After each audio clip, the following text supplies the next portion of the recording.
নমস্কাৰ আজি শৰ্টকাট কি 9 নম্বৰ ভিডিঅ' আজিও এটা ইম্পৰ্টেণ্ট কি লৈ আহিছোঁ আমি যেতিয়া কিবা ডকুমেণ্ট প্ৰিণ্ট কৰিব লওঁ তেতিয়া আমি প্ৰিণ্ট কমাণ্ড দি প্ৰিণ্ট কৰিব পাৰোঁ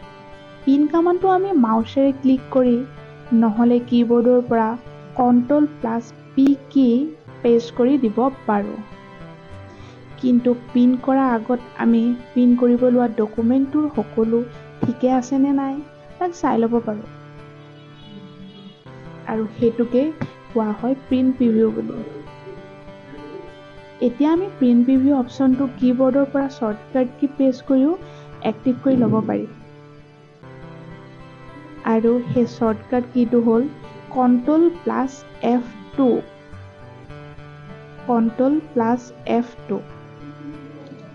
Ctrl+F2 প্ৰেছ কৰি আমি প্ৰিণ্ট প্ৰিভিউটো উলিয়াই ল'ব পাৰোঁ আৰু চাব পাৰোঁ সকলো এলাইনমেণ্ট ঠিকে আছে নাই প্ৰিণ্ট প্ৰিভিউ উইণ্ডোখন কাটিবৰ কাৰণে আমি কিবৰ্ডৰ পৰা এস্কেপ কিটো প্ৰেছ কৰিব লাগে